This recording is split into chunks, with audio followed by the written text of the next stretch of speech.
My name is Emma, and at 32 years old, I thought I knew the man I had been married to for 2 years.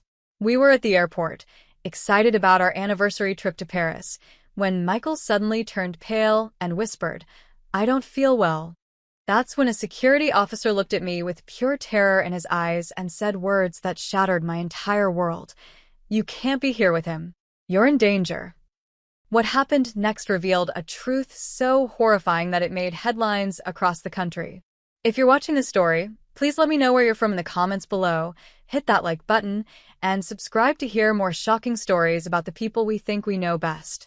The morning light filtered through our bedroom curtains as I carefully folded Michael's favorite blue shirt into the suitcase. Paris in October. I could hardly contain my excitement. 2 years of marriage, and this would be our first real vacation together. Michael had been working so hard lately, staying late at the office, coming home exhausted and distant. This trip was exactly what we needed to reconnect. "Honey, did you pack your passport?" I called out, smoothing down a wrinkle in my favorite sundress, the one he'd complimented me on during our first date. The memory made me smile. How nervous I'd been, how he'd made me feel like the most beautiful woman in the room with just a look. "Yeah, it's in my carry-on," came his muffled reply from the bathroom. But something in his voice made me pause. A tension that hadn't been there moments before. I walked to the bathroom doorway and found him staring at himself in the mirror, gripping the marble countertop so hard his knuckles were white. His face was pale, almost gray, with a sheen of perspiration across his forehead. "Michael? Baby, are you feeling okay?" He startled, as if he'd forgotten I was there. "I'm fine. Just tired. You know how work's been." Work. Always work. For the past 3 months, he'd been getting these mysterious phone calls at all hours. He'd step outside to take them, or disappear into his home office, speaking in hushed tones. When I asked about them, he'd brush me off with vague explanations about difficult clients or demanding deadlines. As if summoned by my thoughts, his phone buzzed on the nightstand. Michael's entire body went rigid. "Aren't you going to answer that?" asked, trying to keep my voice light. "It can wait." But his hands were shaking now as he reached for his toothbrush. The phone buzzed again. And again. "Michael, just answer it. We have time." He practically lunged for the phone, glancing at the screen before his face went ashen. I need to take this. Work emergency." He rushed past me, phone pressed to his ear, and headed for the sliding door to our backyard. Through the glass, I watched him pace back and forth across our patio, his free hand running through his dark hair, a nervous habit I'd noticed more and more lately. The conversation lasted nearly 10 minutes. I couldn't make out words, but his body language told the story.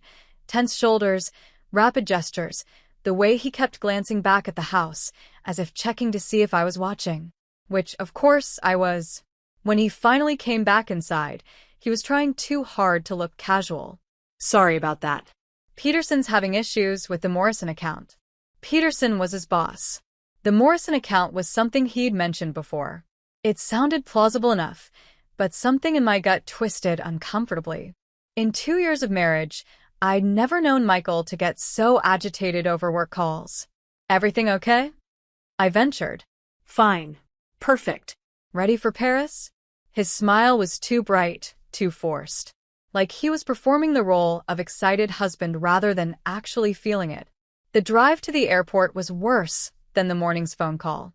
Michael gripped the steering wheel with white knuckles, constantly checking the rear-view mirror. Every few minutes, his eyes would dart to the side mirrors, then back to the road, then to the mirror again. "Michael, you're making me nervous." "What are you looking for?" "Nothing. Just being careful. You know how crazy drivers can be on the highway." But this wasn't careful driving. This was paranoid driving. The way someone drives when they think they're being followed. "Are you sure you're okay? You've been acting strange for weeks." The phone calls, staying late at work, and now this. I gestured vaguely at his rigid posture, the sweat beading on his forehead despite the air conditioning running full blast. "I'm fine, Emma. Really. Just stressed about taking time off. You know how it is." But I didn't know how it was. Because Michael had never acted like this before. The man I'd married was calm, confident, unflappable. This jittery, paranoid version was like looking at a stranger wearing my husband's face. When we reached the airport, Michael's conditions seemed to worsen. His hands shook so badly he could barely get his credit card out to pay for parking. A fine tremor ran through his entire body, and his breathing had become shallow and rapid. "Maybe we should postpone the trip," I suggested gently. "You don't look well." "No." The word came out sharper than intended. He immediately softened his tone. "No, I'm fine." "I want to do this. We need this trip." At the airline counter, things went from strange to alarming. Michael fumbled with his wallet, dropping it twice before managing to extract his driver's license and passport. The check-in clerk, a middle-aged woman with kind eyes, took longer than usual examining his documents. She looked from the ID to Michael's face, then back to the ID. Her brow furrowed slightly as she typed something into her computer, waited, then typed again.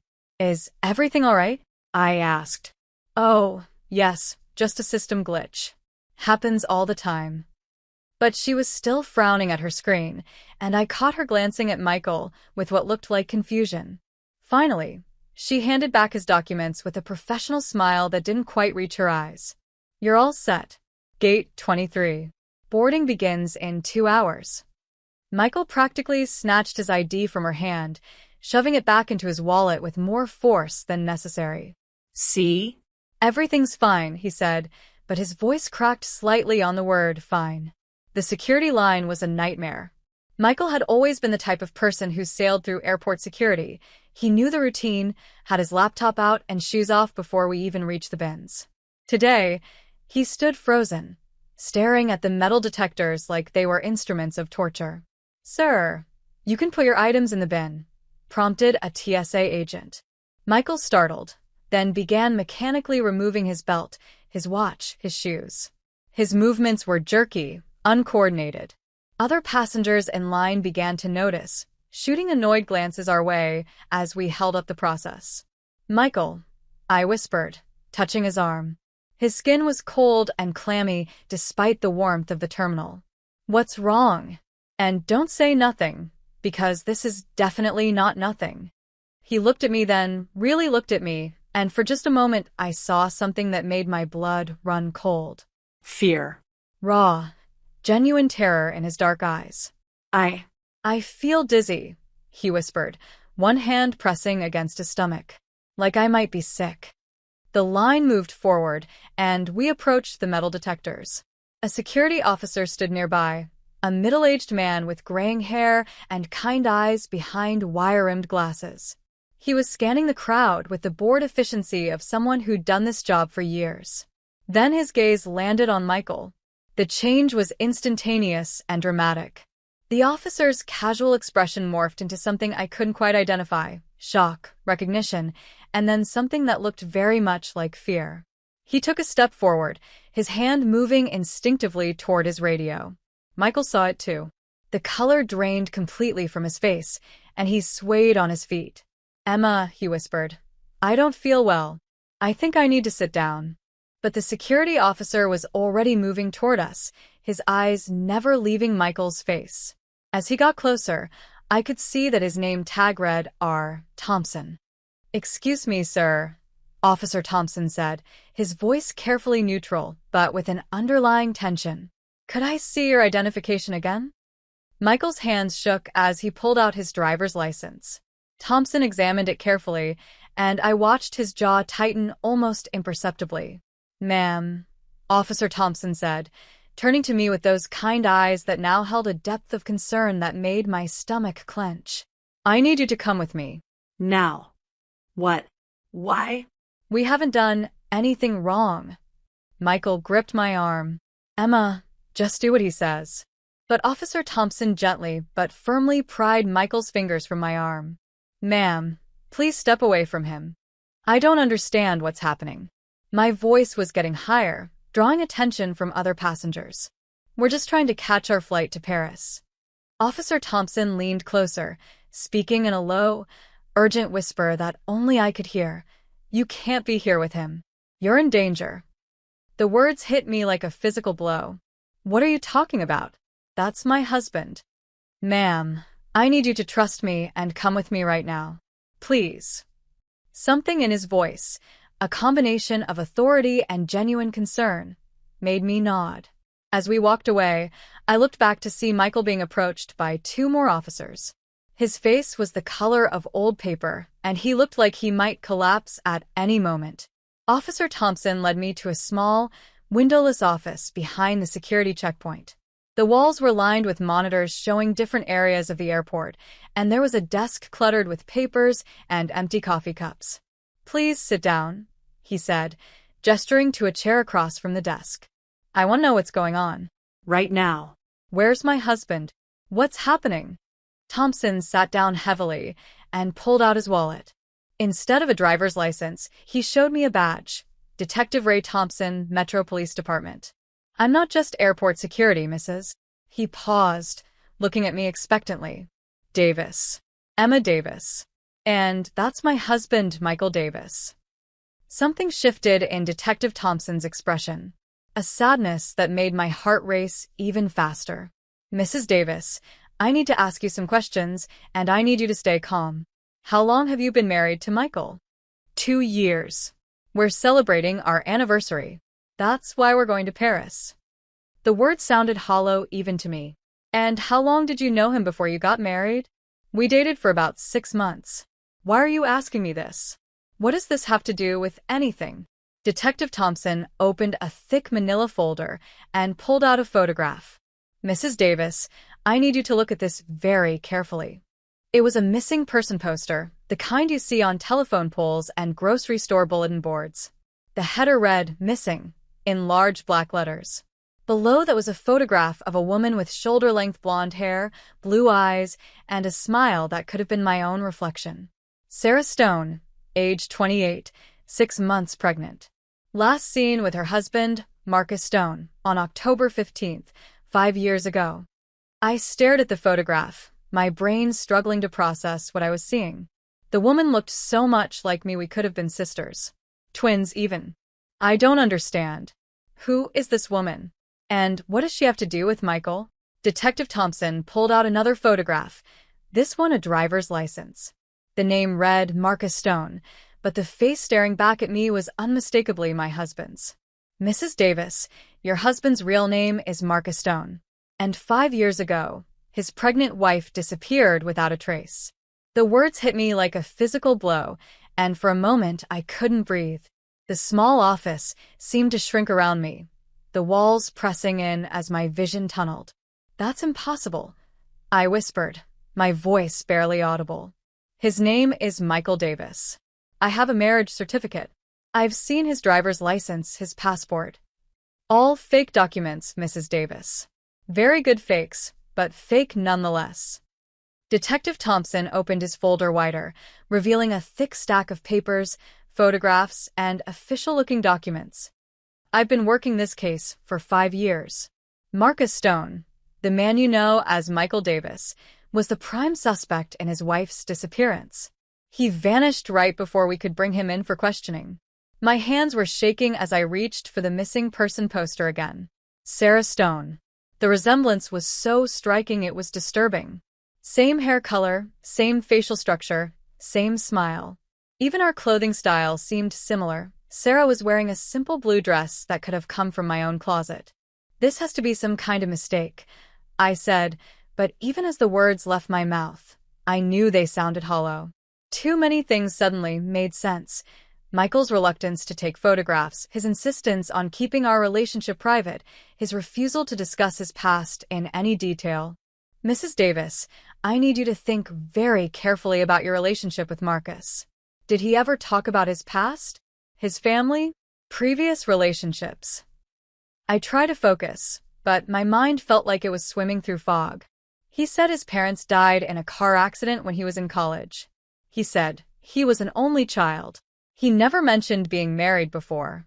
What about friends? Old colleagues? Anyone from his past? No, no one. He said he was a private person, that he preferred to focus on the future rather than dwell on the past. I thought it was romantic, like he only wanted to think about our life together. Detective Thompson's expression grew more grave. Mrs. Davis, everything you just described is consistent with someone who's assumed a false identity. The isolation, the lack of connections to his past, the focus on the future, these are classic patterns. He pulled out another set of documents. Sarah Stone's friends and family described her relationship with Marcus in almost identical terms. Whirlwind romance, quick engagement, and then gradual isolation from her support system. Gradual isolation? I repeated, but even as I said it, I realized it was true. When Michael and I first started dating, I'd had regular girls' nights with my friends, weekly calls with my sister, coffee dates with my coworkers. Over the past 2 years, those connections had gradually faded away. Michael never forbade me from seeing people. He was too subtle for that. Instead, he'd schedule romantic surprises on nights I'd planned to go out, or he'd mention how much he missed me when I was away, or he'd point out how my friends didn't seem to understand our relationship the way he did. He convinced me to quit my job, I said slowly, the words feeling strange in my mouth. He said we didn't need the money, that he wanted me to focus on things that made me happy. I thought he was being supportive. Financial dependency is another classic control tactic, Detective Thompson said gently. It makes it harder for victims to leave even when they sense something is wrong. Victims. The word made my stomach clench. Was that what I was? What Sarah had been? Detective Thompson, what exactly happened to Sarah Stone? He hesitated, and I could see him weighing how much to tell me. She disappeared from their home on October 15th, 5 years ago. Her car was still in the driveway, her purse was on the kitchen counter, and there were no signs of forced entry. Marcus claimed he came home from work and she was just gone. But you didn't believe him? There were inconsistencies in his story. Neighbors reported hearing arguing coming from the house the night before. Sarah's sister said she'd called her earlier that day, crying, saying she was scared and wanted to leave Marcus, but didn't know how. My heart was pounding so hard I could hear it in my ears. And then Marcus disappeared? 3 days before we were going to bring him in for formal questioning. Left everything behind, job, house, bank accounts. Just vanished into thin air. I stared at the missing person poster again, trying to process everything I was learning. Detective Thompson, how did you recognize him today? It's been 5 years. I've been working this case the entire time, Mrs. Davis. I've studied every photograph, every piece of evidence. And about 6 months ago, we got a break in the case. New evidence that led us to believe Marcus might still be in the area, possibly using a false identity. 6 months ago. I did the math quickly. That's when Michael started acting strange. The phone calls, the paranoia, staying late at work. We've been conducting surveillance at transportation hubs, airports, train stations, bus terminals. Today was my first shift at this airport, and the moment I saw him, Detective Thompson shook his head. Mrs. Davis, I need you to understand something. You're not the first woman Marcus has been involved with since Sarah disappeared. The room seemed to tilt around me. What do you mean? He pulled out 2 more files, each containing photographs and documents. Jessica Brooks, married to a man calling himself David Miller 3 years after Sarah's disappearance. She vanished after 6 months of marriage. The photograph showed another blonde woman, this one with shorter hair, but still bearing a resemblance to both Sarah and myself. She was smiling in the picture, wearing a wedding dress that looked strikingly similar to mine. Amanda Taylor, Detective Thompson continued, opening the second file. Married to a man calling himself James Wilson 1 year after Jessica disappeared. Amanda vanished after only 4 months. I stared at the photographs of these 2 women, Jessica and Amanda, and felt like I was looking into a funhouse mirror. We all had similar features, similar builds, similar styles. It couldn't be a coincidence. He is a type, I whispered. Mrs. Davis, we believe Marcus has been systematically targeting women who resemble his first wife. The question is why? Before I could respond, there was a commotion outside the office. Through the small window in the door, I could see several people in medical uniforms rushing past. What's happening? I stood up, my heart racing. Detective Thompson opened the door and spoke briefly with someone outside. When he turned back to me, his expression was grim. Your husband has collapsed. They're taking him to the airport medical facility. The next 30 minutes passed in a blur. Detective Thompson escorted me to a small medical facility within the airport, basically a glorified first aid station with a couple of hospital beds and some basic equipment. Michael was lying on one of the beds, conscious but pale, with an oxygen mask over his face. A paramedic was taking his blood pressure while a doctor, a young woman who looked barely out of medical school, made notes on a clipboard. Is he going to be okay? I asked. His vitals are stable, the doctor said. It appears to be an anxiety attack. Elevated heart rate, hyperventilation, profuse sweating. Has he been under unusual stress lately? I almost laughed at the absurdity of the question. You could say that. Detective Thompson spoke quietly with the doctor while I approached Michael's bedside. His eyes were closed, but when I touched his hand, they fluttered open. Even with the oxygen mask, I could see the fear in his gaze. Emma, he whispered, his voice muffled by the mask.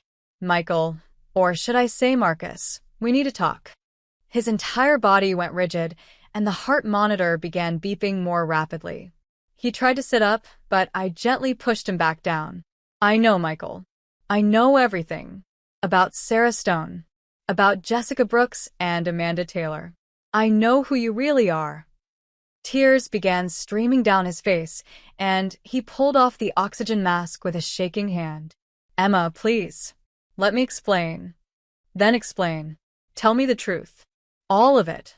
He looked around the small medical bay, seeing Detective Thompson standing by the door, the doctor, and paramedic nearby. Not here. Please. Can we have some privacy? Detective Thompson stepped forward. I'm afraid that's not possible, Mr. Stone. You're under arrest for questioning in connection with the disappearance of Sarah Stone. Wait, I said, surprising myself. Give us 5 minutes. Please. I need to hear this from him. Detective Thompson looked like he was about to refuse, but something in my expression made him nod. 5 minutes. I'll be right outside that door. When we were alone, Michael, Marcus, whoever he was, gripped my hand tightly. Emma, I never meant for any of this to happen. I never meant to hurt anyone. Then tell me the truth. Starting with Sarah. What happened to her? He closed his eyes, and for a long moment, I thought he wasn't going to answer. When he finally spoke, his voice was barely a whisper. Sarah was going to leave me. She found out about some things, financial things, and she threatened to go to the police. We argued, and she said she was taking the baby and disappearing where I'd never find her. And I panicked. I grabbed her arm, trying to stop her from leaving, and she fell. Hit her head on the coffee table. He was sobbing now, his whole body shaking. There was so much blood, Emma. So much blood. I felt like I was falling into a dark pit. She died. It was an accident. I swear to you, it was an accident. But I knew no one would believe me. So I buried her in the backyard. And then I ran. The words hung in the air between us, like a toxic cloud. My husband, the man I'd shared a bed with, shared my dreams with, shared my body with, was a killer. He'd murdered his pregnant wife and buried her like she was nothing. What about Jessica and Amanda? His grip on my hand tightened. I never meant to get involved with anyone else. I was just going to disappear, start over. But I was so lonely, Emma. So tired of running. And when I met Jessica, she looked so much like Sarah. I thought maybe I could have a second chance. And when she wanted to leave too? The silence stretched between us, and I had my answer. They're dead too, aren't they? Jessica and Amanda. I never meant for it to happen. They were going to leave me, just like Sarah. They were going to expose me. I couldn't let them destroy everything I'd built. I yanked my hand away from his, stumbling backward from the bed. This man, this monster, had killed 3 women. 3 women who looked like me, who trusted him like I had. Emma, please. You're different. I love you. Really love you. I would never hurt you. But even as he said the words, I remembered the plane tickets Detective Thompson had mentioned. Not to Paris, to Brazil. A country with no extradition treaty. Michael had been planning to disappear again, and what would have happened to me when he did? The phone calls, I said, my voice hollow. The paranoia. You knew they were closing in. I was trying to protect you. I was going to tell you everything once we got to Brazil. We were going to start fresh. With another fake identity? Another fake marriage? Until I threatened to leave or discovered the truth like the others. No. Emma, you have to believe me. I love you. I stared at this man I thought I knew, this man I'd shared my life with for 2 years, and realized I was looking at a complete stranger. Everything about our relationship had been a lie. The love I thought we shared, the future I thought we were building, all of it was built on the graves of 3 women who'd made the same mistake I had. Detective Thompson knocked on the door. Time's up.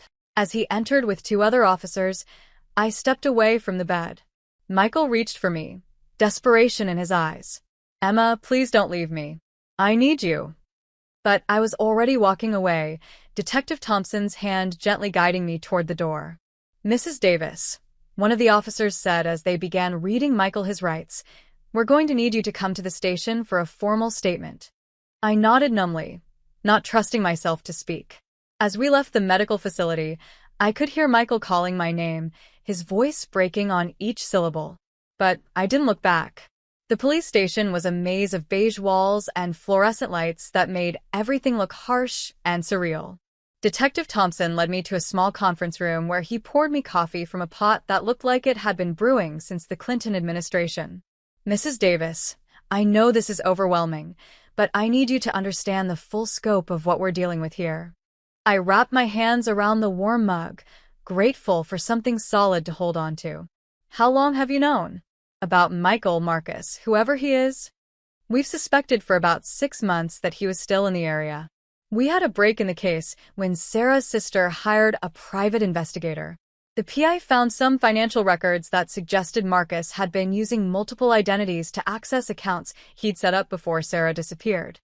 Detective Thompson opened a new file, this one even thicker than the others. But it wasn't until today that we could confirm his current identity. We've been watching him for weeks. Watching him. The coffee turned bitter in my mouth. You mean you've been watching me too? We had to be careful. We didn't know if you were complicit or another victim. Based on what we observed, it became clear you had no idea who you were really married to.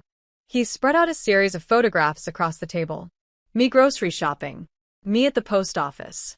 Me having lunch with my sister 3 weeks ago, the first time I'd seen her in months. This is what convinced us you were innocent, Detective Thompson said, pointing to the photograph of me with my sister. You looked happy to see her, but also guilty. Like you knew you'd been neglecting the relationship, but didn't understand why. The accuracy of his observation was unsettling. I had felt guilty during that lunch, apologizing repeatedly to Kate for being such a terrible sister. She'd brushed off my apologies, but I could see the hurt in her eyes. Detective Thompson, what happens now? To Marcus, I mean. He'll be charged with Sarah's murder first. With his confession, that should be straightforward. But we still need to find Jessica and Amanda's bodies to charge him with their murders. The casual way he said, "find the bodies," made me shudder. These weren't just case files to me anymore. They were women who'd lived and loved and dreamed, just like I had. During his confession, did he tell you where? He gave us some general locations. We have teams searching now. Detective Thompson's expression was grim. Mrs. Davis, I need to prepare you for the possibility that this case is going to attract a lot of media attention. A man who serially marries and murders women who look like his first wife. It's going to be front-page news. I hadn't even considered that aspect. The idea of reporters camping out on my lawn, of having my face plastered across television screens, of being known forever as the wife who survived, it was almost too much to bear. What about the other families? Sarah's family, Jessica's, Amanda's? They deserve to know the truth. Sarah's sister, Monica, has been fighting for 5 years to keep the case alive. Jessica's parents hired 3 different private investigators. Amanda's brother started a foundation for missing persons. He paused. They all deserve closure. Closure. Such a simple word for something so complicated. How do you find closure when the person you loved never existed? when every memory is tainted by the knowledge of what he was capable of. There's something else, Mrs. Davis. Detective Thompson pulled out yet another file. During our surveillance of Marcus, we noticed some concerning behavior. He'd been frequenting places where single women go, coffee shops, bookstores, the library. He seemed to be studying women who fit his preferred type. My blood ran cold. You think he was looking for someone to replace me? It's possible. We found receipts in his wallet for a coffee shop across town. The barista there is a young woman named Jennifer. Blonde, about your age, recently divorced. Marcus had been going there almost daily for the past month. The implications hit me like a physical blow. Not only was I living with a killer, but I might have been on the verge of being replaced. Just like Sarah had been replaced by Jessica, Jessica by Amanda, Amanda by me. We've already contacted Jennifer and warned her. She remembered Marcus, said he'd been very friendly, asking personal questions about her schedule, her living situation. She thought he was just being nice. Oh God. I put my head in my hands. How did I not see it? How did I not know what he was? Because he was very good at what he did, Detective Thompson said gently. Sociopaths can be incredibly charming and manipulative. They study their victims, learn what they want to hear, what they need to feel loved and safe. It's not your fault, Mrs. Davis. But it felt like my fault. I kept thinking about all the little signs I'd ignored or explained away. The way Michael never wanted to meet my friends or family. How he'd subtly discouraged me from pursuing hobbies or interests that didn't involve him. The way he'd react with hurt and disappointment whenever I wanted to spend time with other people, making me feel guilty for wanting a life outside of our relationship. What about our house? Our bank accounts? Our life? Everything will have to be held as evidence for now. But eventually, you'll be able to access your portion of any joint assets. Though I have to warn you, much of what Marcus owned was likely purchased with money from accounts he'd established under previous identities. So even our home, our furniture, our shared possessions were tainted by his crimes. Nothing in my life was truly mine. It had all been bought with blood money. A knock on the door interrupted my thoughts. A young officer peeked in. Detective Thompson? We found them. The words hung in the air like a death sentence. Detective Thompson excused himself and stepped into the hallway. I could hear muffled voices, urgent and professional. When he returned, his expression was grave. They found Jessica Brooks. Her remains were buried near a lake house Marcus rented under one of his false identities 3 years ago. I closed my eyes, trying not to picture Jessica's final moments. Had she realized what was happening? Had she tried to run? And Amanda? Still searching. But they found evidence at a property he rented last year. They're confident they'll locate her remains within the next day or two. The next few hours passed in a blur of statements, forms, and procedures. I told Detective Thompson everything I could remember about my relationship with Marcus. Every conversation, every trip, every moment that might provide insight into his psychology or help with the investigation. By the time we finished, it was nearly midnight.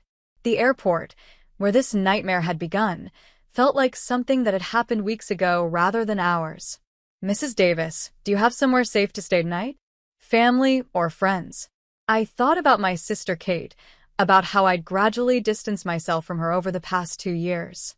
Would she even want to help me after I'd been such a terrible sister? I can call my sister. Good. And Mrs. Davis? I strongly recommend you consider counseling.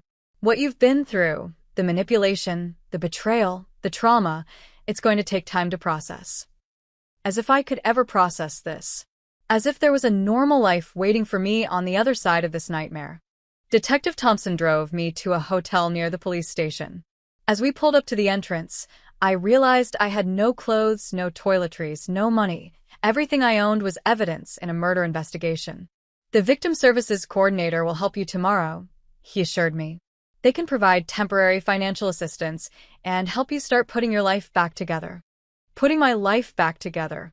Like I was a broken vase that could be glued back together with enough time and effort. But some things, once shattered, can never be truly whole again. In the hotel room, a generic space that smelled of industrial carpet cleaner and fake air freshener, I sat on the bed and tried to call Kate. My hands were shaking so badly, I could barely dial her number. Emma? Oh my God, it's midnight. What's wrong? And suddenly I was sobbing, deep, wrenching sobs that came from somewhere so deep inside me I didn't know it existed. Kate kept asking what was wrong, but I couldn't form the words to explain that my entire life had been a lie, that the man I'd loved was a monster, that I was lucky to be alive. Kate, I finally managed to choke out. I need help. Can you come get me? Of course. Where are you? What happened? The man I married, he's not who I thought he was. He's killed people, Kate. He's killed 3 women, and I almost became the 4th. The silence on the other end of the line stretched for what felt like an eternity. Give me the address, Kate said finally, her voice steady and strong. I'll be there in an hour. As I waited for my sister, I stared at myself in the hotel room mirror. I looked like the same person who'd woken up that morning excited about a romantic trip to Paris. Same blonde hair, same blue eyes, same face that had made me a target for a killer. But everything else had changed. The woman in the mirror was a stranger, a survivor of something she'd never imagined possible. My phone buzzed with a text from an unknown number. Emma, please answer my calls. I love you. I need you to understand. I turned off the phone and threw it in the trash. Marcus Stone, Michael Davis, or whatever name he wanted to use could rot in prison for all I cared. I was done being his victim. But even as I thought those defiant words, I knew the truth was more complicated. The man who'd held me at night, who'd made me laugh, who'd promised me forever, that man had never existed. He was a carefully constructed lie, a mask worn by a killer. And part of me, despite everything I now knew, still mourned for the love I thought I'd lost. The hardest part wasn't hating Marcus Stone. The hardest part was learning to forgive myself for loving a ghost. Kate arrived at the hotel at 1:47 a.m., and I fell into her arms like a child. My sister, 2 years older than me and infinitely wiser, held me while I sobbed out the entire horrific story. She didn't say, "I told you so," though she had every right to. She'd never liked Michael, though she'd been too polite to say so directly. There was something about him, she said as we drove through the empty streets toward her apartment. The way he monopolized your time, how he always seemed to be steering conversations away from anything personal. And, Emma, you changed when you were with him. You became smaller somehow. I knew she was right, though it was painful to hear. Over the next few days, as news of Marcus's arrest spread, I began to see the full scope of how completely I'd been manipulated. Friends I'd lost touch with called, expressing relief that I was safe, but also sharing concerns they'd had about my relationship that they'd never felt comfortable voicing. He gave me the creeps, said my former coworker Linda. Remember that time he showed up at the office Christmas party uninvited? He spent the whole time watching you, like he was making sure you didn't talk to anyone too long or laugh too hard at someone else's jokes. I did remember that night. Michael had been charming to everyone's face, but afterward he'd questioned me extensively about every conversation I'd had, every person who'd made me smile. I'd thought he was just being protective. Within a week, the media attention Detective Thompson had warned me about began in earnest. The story had everything reporters loved: a handsome serial killer, multiple victims who looked alike, and a surviving wife who'd had no idea she was living with a monster. The headlines were sensational and cruel. The wife who didn't know, sleeping with the enemy. How many more are there? I stopped leaving Kate's apartment after a reporter followed me to the grocery store, shoving a camera in my face and asking, "How does it feel to know you were married to a killer?"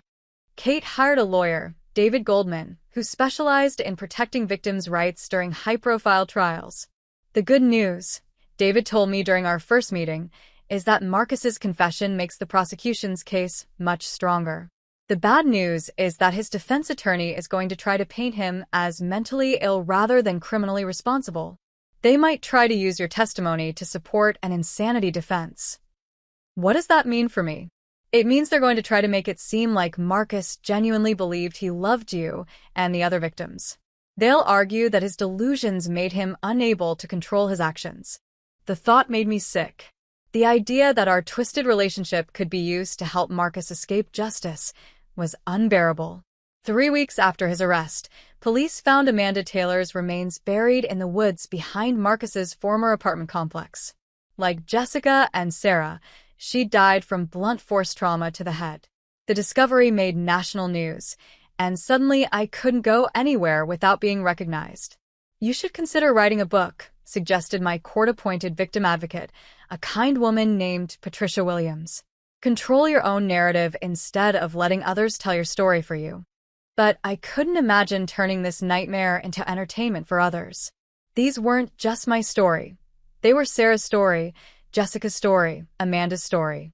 And none of them had survived to tell their own versions. The preliminary hearings began 6 weeks after Marcus's arrest. I had to testify about our relationship, about the manipulation tactics he'd used, about the systematic way he'd isolated me from my support system. Marcus sat at the defendant's table in an orange jumpsuit, and several times during my testimony, he tried to catch my eye. His defense attorney, a sharp-faced woman named Rebecca Harrison, was relentless during cross-examination. "Mrs. Davis, would you say your husband was affectionate?" "Yes." "Attentive to your needs?" "Yes." "Did he ever hit you? Threaten you physically?" No. "Would you describe him as loving?" I hesitated, knowing this was exactly what she wanted. "I thought he loved me, but I understand now that what I mistook for love was actually obsession and control." "But he never harmed you physically?" No. "Never threatened you?" No. "In fact, Mrs. Davis, isn't it true that during your entire 2-year marriage, your husband was nothing but kind, generous, and devoted to you?" I could see where this was leading. He was manipulative. He isolated me from my friends and family. He controlled every aspect of my life. But he did so in ways that felt loving to you at the time, correct? Yes. Almost as if he genuinely believed he was protecting you and caring for you? David Goldman objected, but the damage was done. Harrison was building her case that Marcus was delusional rather than calculating, mentally ill rather than evil. The trial itself began 4 months after that terrible day at the airport. By then, I'd started seeing Dr. Helen Richards, a therapist who specialized in trauma and manipulation victims. The sessions were painful but necessary. I was finally beginning to understand how thoroughly my sense of reality had been distorted. Victims of psychological manipulation often blame themselves, Dr. Richards explained during one of our sessions. They think they should have seen the signs, should have known better. But you were dealing with someone who had years of practice perfecting his technique. It's not your fault, Emma. Intellectually, I understood what she was saying. Emotionally, I still struggled with shame and self-doubt. How could I have been so blind? How could I have been so stupid? The prosecution, led by District Attorney Lisa Parker, presented a methodical case. They established the timeline. Sarah's murder 5 years ago, Jessica's disappearance and murder 3 years ago, Amanda's disappearance and murder 1 year ago, and then Marcus's marriage to me. They brought in experts on criminal psychology who explained Marcus's pattern of behavior, how he selected victims who resembled his first wife, how he used the same manipulation techniques on all of us, how the relationships followed identical patterns of control and isolation. The most difficult part was listening to testimony from the families of Marcus's victims. Sarah's sister Monica described how Sarah had called her the day before she disappeared, crying and saying she was afraid of Marcus, but didn't know how to leave him safely. She said he'd been monitoring her phone calls, checking her computer, following her when she went out alone. Monica testified. She was terrified, but she also felt trapped. He'd convinced her that she couldn't survive without him. Jessica's mother, Carol Brooks, broke down completely while describing her daughter's final phone call. Jessica told me she'd discovered something about David, that wasn't even his real name, and that she was planning to leave him. She was scared but determined. She said she'd call me again once she got somewhere safe. Carol's voice cracked. That was the last time I ever heard her voice. Amanda's brother testified about how Amanda had gradually stopped returning his calls and messages after marrying Marcus. She used to call me every Sunday, he said. We were close. But after she got married, the calls became less frequent. then stopped altogether. When I tried to visit James, that's what she called him, would always have some excuse for why it wasn't a good time. I should have pushed harder. I should have known something was wrong. Sitting in that courtroom, listening to these families describe their loss and regret, I felt a crushing weight of survivor's guilt. Why had I lived when they died? What made me different from Sarah, Jessica, and Amanda? Marcus's defense team tried to paint him as a man driven by grief and mental illness rather than malicious intent. They brought in psychiatrists who testified about his supposed delusional state, his inability to process the reality of Sarah's death, his desperate attempts to recreate the relationship he'd lost.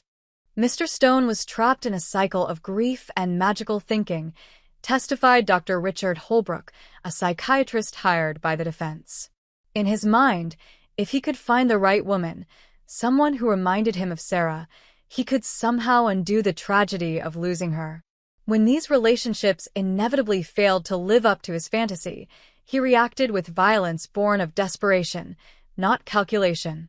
It was a sophisticated defense, but I could see the jury wasn't buying it. The evidence was too overwhelming, the pattern too clear. This wasn't a man driven mad by grief. This was a predator who'd spent years perfecting his hunting technique. When I testified during the main trial, I was better prepared than I'd been for the preliminary hearings.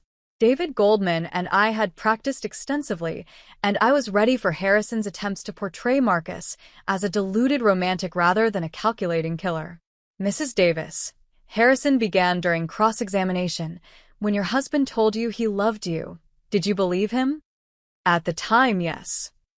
When he held you, comforted you, made you feel safe and cherished, those feelings were real to you, weren't they? Yes, but... And isn't it possible that those feelings were real to him as well? That in his delusional state, he genuinely believed he loved you? I took a deep breath, remembering Dr. Richards' advice about staying grounded in truth rather than getting caught up in the defense's narrative. Ms. Harrison, genuine love doesn't require isolation from family and friends. Real love doesn't involve financial control or emotional manipulation. What Marcus felt for me and for Sarah, Jessica, and Amanda wasn't love. It was ownership. And when we threatened that ownership by trying to assert our independence, he killed us. I'm only alive because Detective Thompson recognized him before Marcus could complete his pattern. The courtroom was silent when I finished. Even Harrison seemed taken aback by the directness of my response. Marcus himself testified on the final day of the defense case. Against his lawyer's advice, he insisted on taking the stand. It was a disaster for the defense. Under direct examination, he played the part of the grieving widower consumed by loss. He spoke about his love for Sarah, his inability to accept her death, his desperate search for connection and meaning in the aftermath of tragedy. But during cross-examination, District Attorney Parker systematically dismantled his performance. She asked about the fake identities, the deliberate selection of victims who resembled Sarah, the careful planning that went into each relationship. Mr. Stone, you testified that you were consumed by grief after Sarah's death. But isn't it true that Sarah didn't die in an accident, as you originally claimed? Isn't it true that you killed her? It was an accident, he insisted, but his composure was starting to crack. An accident that you chose to cover up by burying her body in your backyard rather than calling for help. I panicked. I knew no one would believe me. And Jessica Brooks, was her death an accident too? She was going to leave me. She was going to destroy everything I'd built. So you killed her. I didn't mean to. I couldn't let her go. And Amanda Taylor? By now, Marcus was visibly agitated, his carefully constructed mask of grief slipping away to reveal the cold calculation beneath. She threatened to call the police. She said she'd figured out who I really was. I couldn't let that happen. So you killed her too. I had to protect myself. The transformation was complete. The grieving widower was gone, replaced by the narcissistic predator who'd murdered 3 women and would have killed me too if he hadn't been caught. The jury deliberated for less than 6 hours. When they returned, the foreman read the verdict in a steady voice, guilty on all counts. Marcus was sentenced to life in prison without the possibility of parole. As the judge read the sentence, He looked directly at me with an expression of such pure hatred that it made my blood run cold. Even now, even after everything, he blamed me for his downfall rather than accepting responsibility for his crimes. The media frenzy following Marcus's conviction was intense, but mercifully brief. Within a few weeks, the news cycle had moved on to other stories, and I could finally begin to rebuild my life in relative privacy. But the process of healing was more complicated than I'd anticipated. The trauma wasn't just about discovering that my husband was a killer. It was about learning that everything I'd believed about myself, my judgment, my ability to trust, had been systematically undermined over 2 years of subtle manipulation. Dr. Richards helped me understand that recovery from psychological abuse is different from healing from other types of trauma. Physical wounds heal in predictable ways, she explained during one of our sessions. But psychological manipulation damages your ability to trust your own perceptions. Marcus didn't just lie to you about who he was. He taught you to doubt your own instincts, your own memory, your own reality. This was exactly what I was struggling with. Even months after his conviction, I found myself second-guessing every interaction, every emotion, every decision. Had that person at the grocery store really been friendly, or were they trying to manipulate me? Was my sister genuinely concerned about my well-being, or did she have some hidden agenda? The paranoia was exhausting.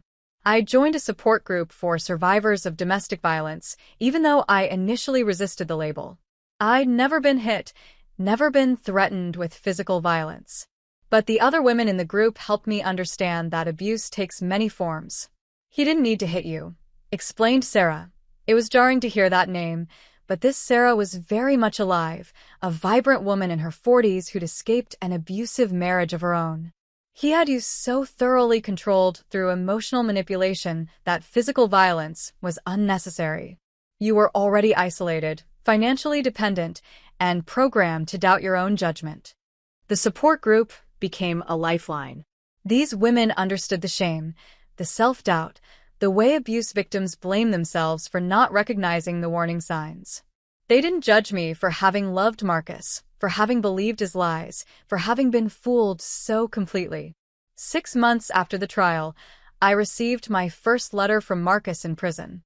The return address was enough to send me into a panic attack, and I threw the letter away unopened. But more letters followed, one every few weeks, sometimes more frequently. You don't have to read them, David Goldman advised. The prison system is required to deliver mail, but you're not required to open it. Many victims find it helps to have someone else screen their mail. Kate volunteered for this task, though she warned me that the letters were disturbing. He alternates between professing his love and blaming you for his situation, she told me after reviewing a particularly lengthy letter. He claims that if you'd just answer his calls from jail, if you'd stood by him during the trial, everything would be different. He's completely incapable of accepting responsibility for what he did. This was consistent with what Dr. Richards had told me about narcissistic personalities. Even in prison, even after being convicted of multiple murders, Marcus was still trying to control the narrative, still trying to manipulate me into feeling responsible for his fate. As the first anniversary of that terrible day at the airport approached, I realized I needed to make some major changes in my life. I was still living with Kate, still seeing Dr. Richards twice a week, still afraid to venture too far from my established routine. I was surviving, but I wasn't really living. I think I need to move away, I told Dr. Richards during one of our sessions. Start completely over somewhere where no one knows my story. Running away can be tempting, she replied carefully, but it's important to make sure you're moving towards something positive rather than just fleeing from something negative. She was right, of course. I wasn't ready to make major life changes yet. I was still too fragile, too uncertain of my own judgment. But the desire for a fresh start was growing stronger. The breakthrough came unexpectedly during a support group meeting. A new member had joined, a woman named Jennifer, who looked familiar. It took me a moment to realize where I'd seen her before. She was the barista Marcus had been stalking during his final weeks of freedom. I feel so stupid, Jennifer was saying. He seemed so nice, so interested in my life. I actually thought he might ask me out, and I was considering saying yes, if the police hadn't warned me. She shuddered. Hearing Jennifer's story, Seeing this living, breathing woman who'd almost become Marcus's fifth victim helped me understand something crucial. I wasn't responsible for Marcus's crimes, but my survival meant something. My testimony had helped convict him.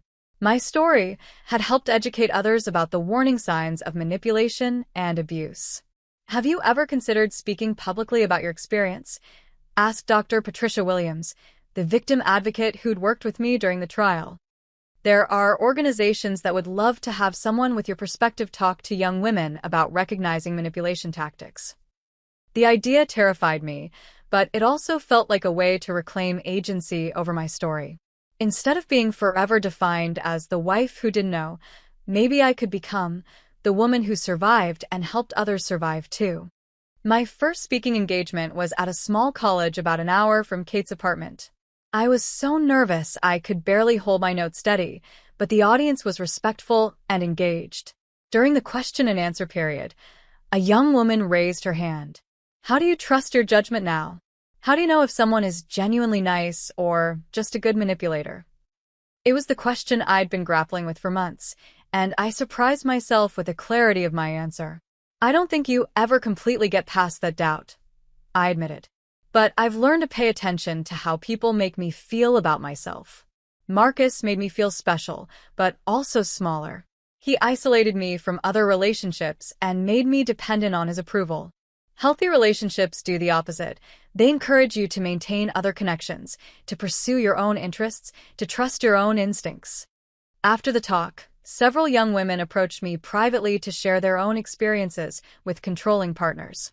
Some were still in those relationships, and hearing my story gave them the courage to consider leaving. Others had already escaped and found comfort in knowing they weren't alone in their experience. 2 years after that life-changing day at the airport, I finally felt ready to take the big step I'd been contemplating. I decided to move across the country, to a small coastal town in Oregon where I could start fresh, while still maintaining the support systems I'd built. The decision wasn't about running away anymore, it was about moving toward the life I wanted to build. I'd been accepted into a master's program in social work, with a focus on trauma counseling. My own experience had shown me how desperately needed these services were, and I wanted to dedicate my life to helping others heal from similar experiences. Kate threw me a going-away party, and I was surprised by how many people came.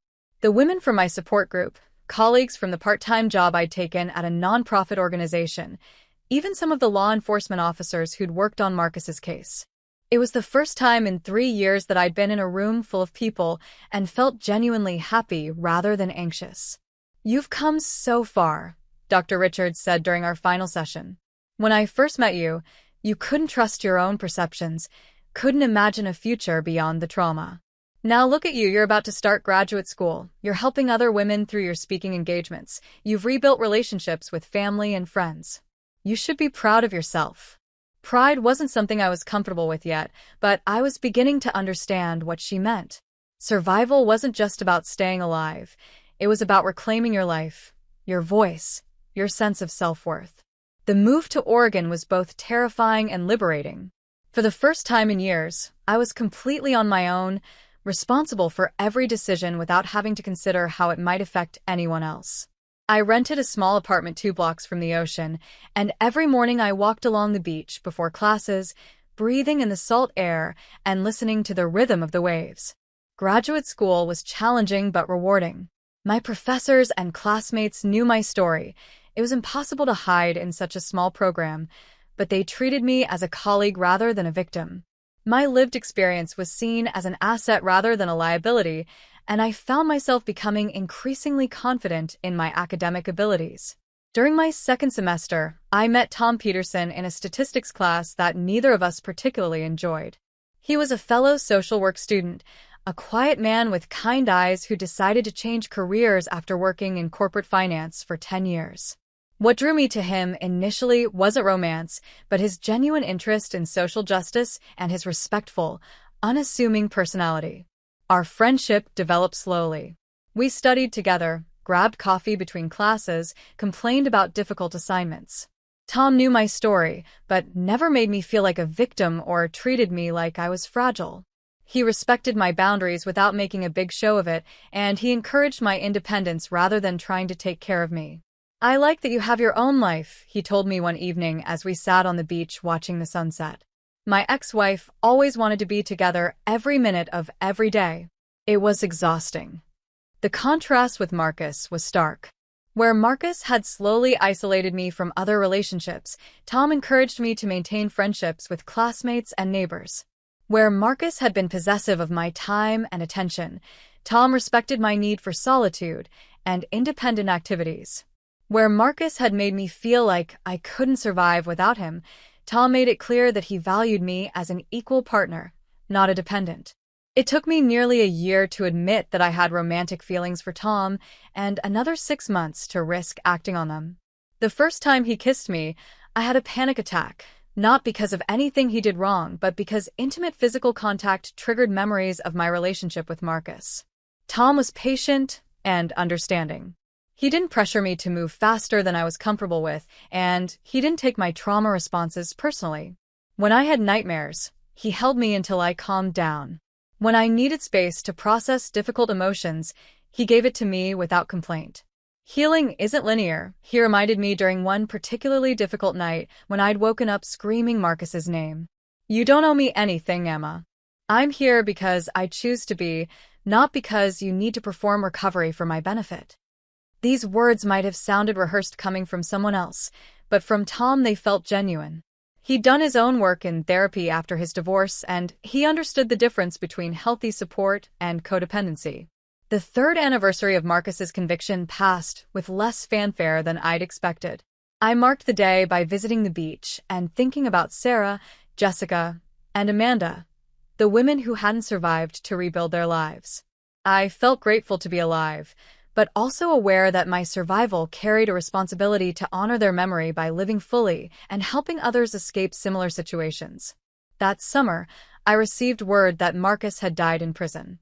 He'd been stabbed by another inmate during what appeared to be a random altercation. My first emotion was relief.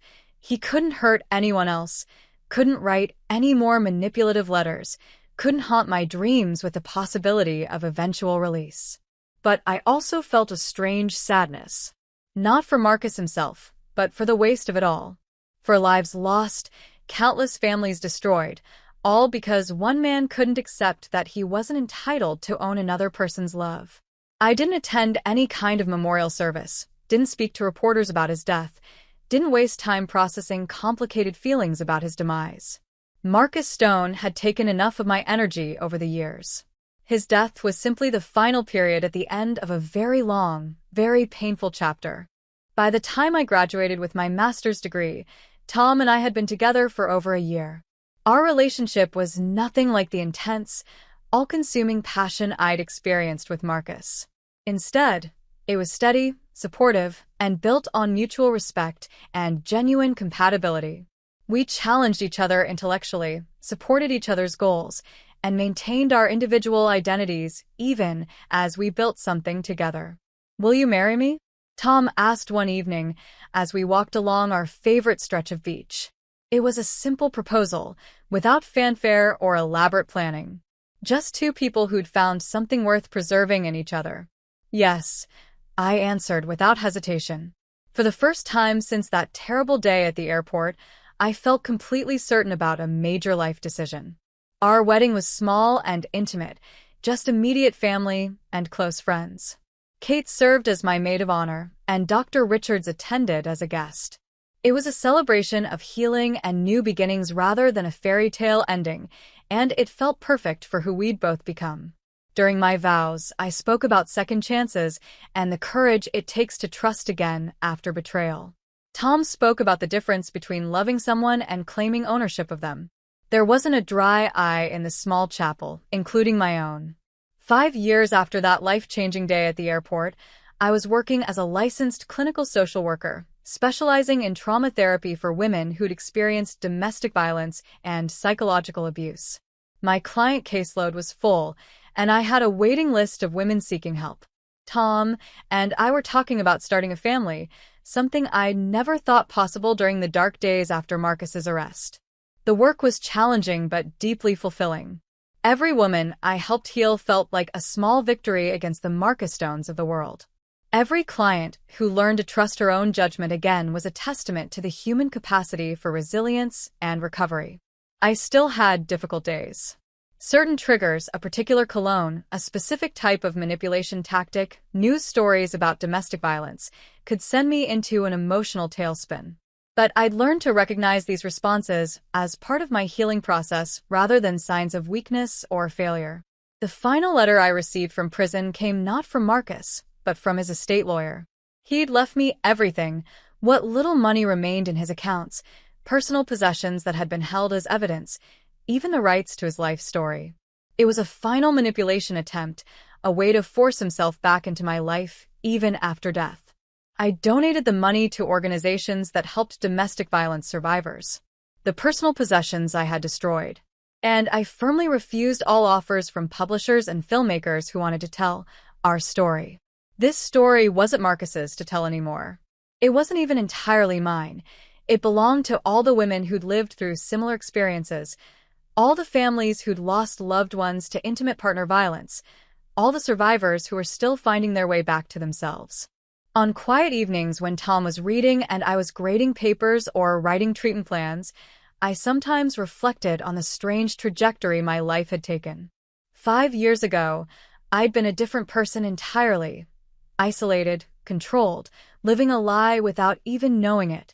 The woman I'd become through surviving that experience was someone I actually liked and respected. I'd learned that love doesn't require you to lose yourself. That trust, once broken, can be rebuilt on stronger foundations. That surviving trauma doesn't make you a victim forever. It can make you a warrior for others who are still fighting their way out of darkness. The scar tissue from those terrible years would always be part of me, but it no longer defined me. I was Emma Peterson now, therapist, wife, survivor, advocate.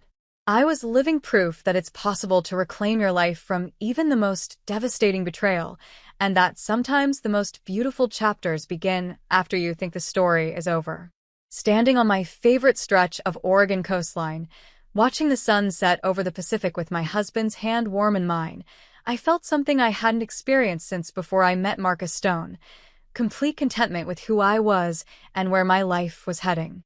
The future stretched out before me, full of possibility and promise, and for the first time in years, I wasn't afraid to embrace it. What would you have done if you discovered the person you loved most was capable of unthinkable evil? Would you have seen the warning signs that I missed?